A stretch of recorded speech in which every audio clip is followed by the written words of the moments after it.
Hello friends, कैसे हैं आप? आई होप सब ठीक होंगे, क्योंकि कोरोना की दूसरी लहर चल रही है और बहुत परेशान करके रखा हुआ है सभी को। आज मैंने एक वीडियो डाला बोन हेल्थ के लिए और उसके अंदर जो पहला कमेंट आया वो ये था कि सबको कोरोना से परेशानी हो रही है, जिंदा रहेंगे तो बोन हेल्थ को ठीक करेंगे ना। अरे भाई, इतनी निराशा क्यों? इतना निराश होने की क्या जरूरत है? हम प्रिकॉशंस ले रहे हैं ना, प्रिकॉशंस लेते रहेंगे और ठीक रहेंगे। प्रिकॉशंस में बार बार सोशल मीडिया पे भी रिपीट होता है, हम भी जानते हैं कि हाथ धोने चाहिए, सोशल डिस्टेंसिंग रखनी चाहिए, बिना मतलब के बाहर नहीं निकलना चाहिए। कई सारी चीजें हैं, अगर हम फॉलो करते हैं तो हम अपने आप को बचा सकते हैं। और खुद को बचाना इस टाइम पर मेन जो पहली प्राथमिकता है वो ये है कि खुद को बचा के रखना है। उसके लिए इनके साथ साथ कुछ और भी चीजें करना जरूरी है, क्योंकि जो सीजन चल रहा है वो कईयों को इस टाइम पर पोलन एलर्जी हो जाती है, पॉल्यूशन से एलर्जी हो जाती है, खांसी जुकाम होना एक आम बात हो जाती है, गला खराब होना एक आम बात हो जाती है। और यही सिम्टम्स तो कोरोना के भी हैं। तो फिर एक कंफ्यूजन फैलता है कि क्या हो गया। अगर शुरू में ही इन चीजों के लिए कुछ होम रेमेडीज कर ली जाए तो आगे बात बढ़ेगी नहीं और बीमारी ज्यादा फैलेगी नहीं। आयुर्वेद कहता है कि जिसकी इम्यूनिटी स्ट्रांग है उसको बीमारी तंग नहीं करेगी। सही बात है, इम्यूनिटी स्ट्रांग है तो आप सही रहेंगे। उसके साथ अगर कुछ एक और चीजें भी कर लेते हैं, जैसे सबसे पहले गला खराब होता है तो डॉक्टर आपको क्या बोलता है? गार्गल कर लेना चाहिए, स्टीम ले लेनी चाहिए। तो अभी भी ये टाइम ऐसा है कि इस टाइम डेली हमको गार्गल भी करना चाहिए और स्टीम भी लेनी चाहिए। कोरोना में सबसे पहली चीज क्या देखनी है कि हमने अपना ऑक्सीजन लेवल सही रखना है। ऑक्सीजन लेवल सही तब रहेगा, पहली बात तो ये कि एंजाइटी और स्ट्रेस नहीं होगा, क्योंकि ये दोनों चीजें ऑक्सीजन लेवल को कम कर देती हैं। अगर हम काम रहेंगे, शांत रहेंगे तो ऑक्सीजन लेवल बना रहेगा। उसके साथ साथ अगर स्टीम लेते रहेंगे ऑक्सीजन लेवल थोड़ा और अच्छा होगा। एक पॉन्ड पोजीशन में लेटना जो है वो बहुत फायदेमंद होता है। आज मैं बात करूंगी आपके साथ स्टीम लेने के लिए। स्टीम आप कई तरीके से ले सकते हैं। जैसे इस तरीके के पतीले में आप एक गर्म पानी डालें, पीछे से अपने हेड को कवर कर लें और आगे से लंबी सांस लेते हुए आप स्टीम ले सकते हैं। आप तुलसी के पत्ते डाल सकते हैं, अजवाइन डाल सकते हैं, और अगर कंसंट्रेटेड फॉर्म आपको चाहिए एसेंशियल ऑयल्स उसमें डाल सकते हैं। और वो ऑयल्स जो है वो एक इस पैसेज को सही करेंगे, पैसेज क्लियर होने से सांस आसानी से आएगी। बात आती है कि कौन से वाले एसेंशियल ऑयल सही रहेंगे। मेरे पास ये 3 एसेंशियल ऑयल हैं।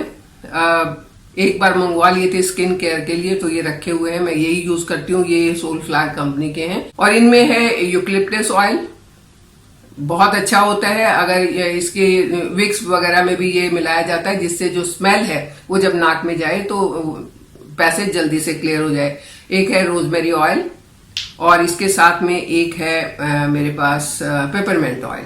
ये तीनों ही बहुत अच्छे हैं। अब क्योंकि मैंने जैसा कि आपको बताया ये सोलफ्लावर कंपनी के मैंने बहुत सारे मंगवा के रखे हुए हैं, तो मुझे जब भी कोई स्किन के लिए चाहिए होता है या बालों के लिए चाहिए होता है कोई रेमेडी बनाने के लिए, या जैसे कि आजकल स्टीम लेना हमारे घर में एक रिवाज है, डेली हम रात को स्टीम लेते हैं, तो इनमें से कोई भी एक ऑयल डाल लेते हैं जिसको जो भी पसंद है और उससे स्टीम ली जाती है। स्टीम लेने से नाक के अंदर जो मेम्ब्रेन स्वेलन हो गई है, जो सूज गई, जो फूली फूली सी हो गई है, वो श्रिंक हो जाएगी और सांस लेने में आसानी हो जाएगी। यूकलिप्टस ऑयल में तो सिनियोल नाम का एक एलिमेंट होता है। 2013 में एक स्टडी हुई थी जिसमें ये पाया गया कि वो जो एलिमेंट है वो म्यूकस को डिसॉल्व करके उसको जमने से रोकता है, उसको थिक होने से रोकता है, और जब वो थिक नहीं होगा तो सांस लेने में अपने आप ही आसानी हो जाएगी।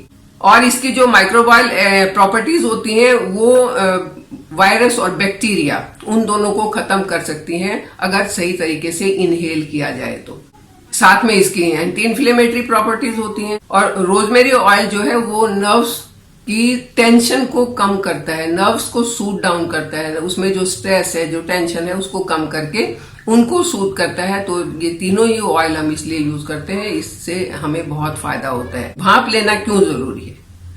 जब हम गार्गल करते हैं तो हमारा जो रेस्पिरेटरी ट्रैक है नीचे की तरफ जो है वो सूद होता है, और जब हम नमक के पानी से गार्गल करते हैं तो वहां से बैक्टीरिया जो है वो खत्म हो जाता है। लेकिन जो हमारी साइनस कैविटीज है, यहाँ पर जो साइनस कैविटीज है यहाँ पर जो है, वहां तक वो नमक का जो हम गरारे करते हैं, गार्गल करते हैं, वो नहीं पहुंचता है। ऐसे में जब हम स्टीम लेंगे तो ये स्टीम पूरे में कवर करेगी, पूरे में जाएगी, और उन कैविटीज में भी जो बैक्टीरिया या वायरस है उनको कंट्रोल करने में, उनको खत्म करने में काफी मदद करेगी।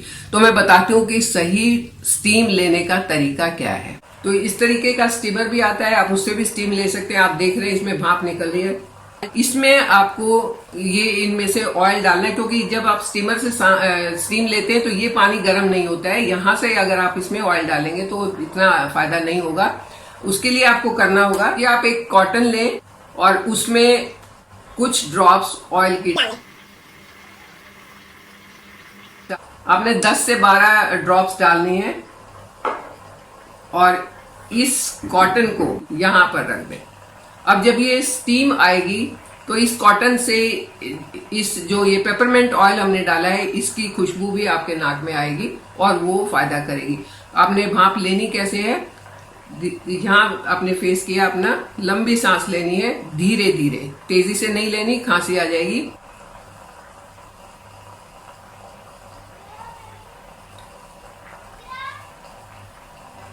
नाक से सांस ली और मुंह से छोड़ी।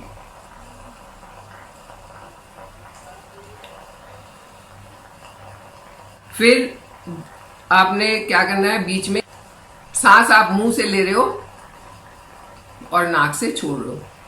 आधा टाइम आपने नाक से सांस लेनी है, लंबी सांस लेनी है और मुंह से छोड़नी है। आधा टाइम मुंह से लंबी सांस लेनी है और नाक से छोड़नी है। फिर से देख लो।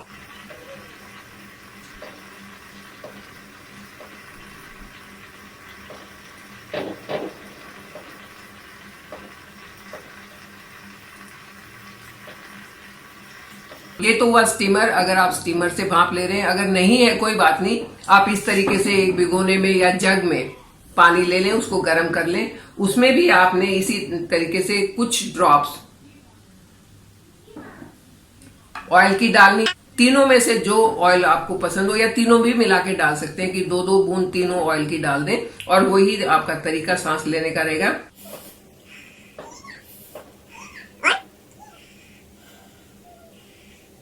जब इस तरीके से स्टीम ली जाएगी तो वो ना सिर्फ आपके इस ट्रैक को क्लियर करेगी बल्कि साइनस कैविटीज को भी क्लियर करेगी, और यहाँ भी अगर कोई बैक्टीरिया या वायरस है तो उसको खत्म करने में, मारने में काफी मदद करेगी।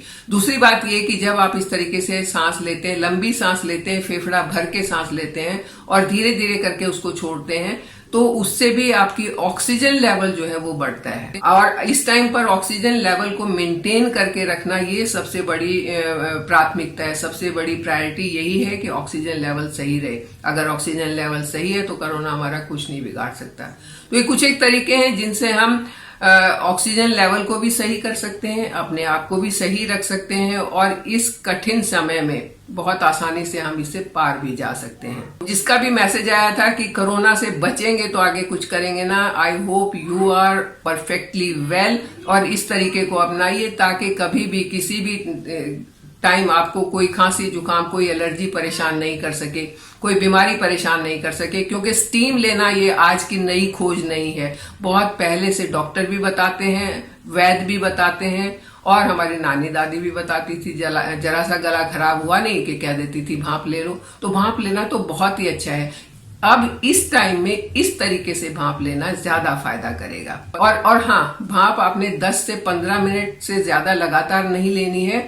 आप दिन में 2-3 बार ले सकते हैं, लेकिन एक बार एक लंबे स्ट्रेच में 15 मिनट से ज्यादा नहीं लें। दूसरी बात, पानी इतना खौलता हुआ गर्म नहीं हो कि आपकी स्किन ही जल जाए। पानी बेरेबल होना चाहिए, और जब आप पीछे से कवर करके सांस भाप लेंगे तो वो फायदा करेगी। तो आपने अपनी स्किन को भी बचा के रखना है, वायरस और बैक्टीरिया को खत्म भी करना है, अपने आप को सही भी रखना है। इस तरीके से आप लेके देखें भाप, बहुत फायदा होगा। आप सही रहिए, खुश रहिए, हेल्दी रहिए, और कोरोना की बीमारी के इस समुद्र से पार उतर के दूसरी साइड हंसी खुशी अपने परिवार के साथ रहिए। यही मेरी मनोकामना है, यही मैं चाहती हूँ कि जब भी मैं सुबह उठूं तो मुझे चारों तरफ से यही खबर मिले कि सब सही है, और अगर हम कोशिश करेंगे तो सब सही रहेगा। तो चलिए इसी उम्मीद के साथ आज बस इतना ही, फिर किसी और टॉपिक पर। हाँ, मैं नेक्स्ट वीडियो में आपको वो प्राणायाम बताऊंगी जो इस टाइम पर सबसे ज्यादा आपकी मदद कर सकता है। Self help is the best help. Self help का एक तरीका मैंने आज बताया, दूसरा मैं अगले वीडियो में बताऊंगी, तो दूसरा वीडियो भी जरूर देखना। दोनों वीडियो लिंक्ड हैं। दोनों वीडियो इस महामारी से बचने के लिए बहुत फायदेमंद है, बहुत काम आने वाले हैं। तो चलिए बस आज के लिए इतना ही, अगले वीडियो में फिर से बात करेंगे। Thank you. हाँ, मेरे साथ बने रहिए, चैनल को सब्सक्राइब कीजिए। ये बहुत इम्पोर्टेंट है कि आप मेरे साथ बने रहें, हमारा परिवार ऐसे ही बढ़ता चला जाए।